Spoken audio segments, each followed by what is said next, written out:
So I became a prosecutor because I'm interested in family law. So I initially did not want to become a prosecutor because I was thinking it was just criminal litigation that they did. But when I found out about the child support enforcement agencies and the fact that the prosecutor's office works there, I was very interested in that. I like the idea of working for a public agency or working as a public servant as opposed to working as a private attorney. So when I had found that opportunity, that was what made me interested.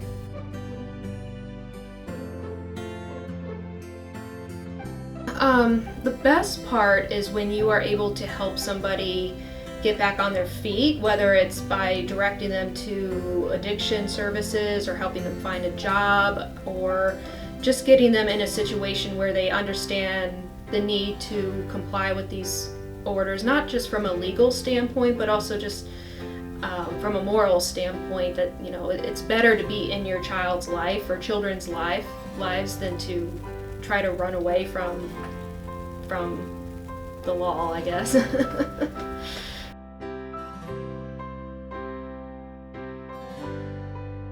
I could only speak to child support specifically, but when you're dealing with family law, you're dealing with people at their worst. Normally you're dealing with, broken hearts, bruised egos, money, and children. So that can bring out a lot of emotions, a lot of you'll see a lot of like mental health issues, sometimes addiction issues. You're just seeing people at their worst, and so it could be a challenge not to have that kind of trauma follow you home sometimes.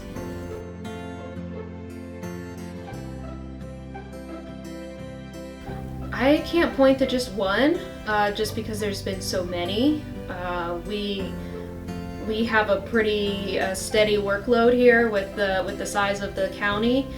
I would say the moments that are the most rewarding and most impactful are when both custodial parents and non-custodial parents thank me, when I'm able to take the time to really walk through the case with them and make sure that they understand the process and the policies, and more often than not the why, because sometimes I feel like they don't understand why is this happening like this, and when you are able to take the time to kind of go through it with them, the lights click on and there's a bit of an understanding. So I think being able to build that kind of rapport and connection with the families is it's one of the most rewarding, and those cases are the ones that keep me doing what I do.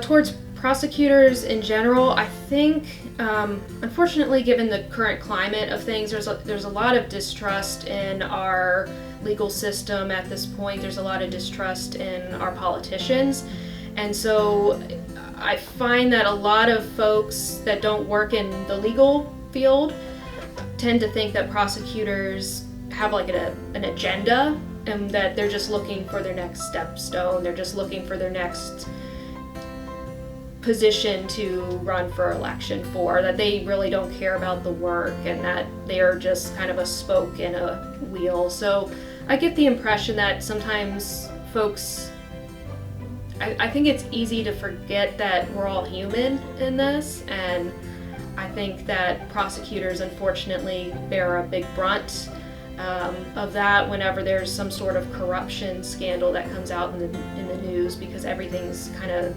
national media, makes the community seem smaller. So you could have something go on across the state lines, but people will still attribute that to all prosecutors. So.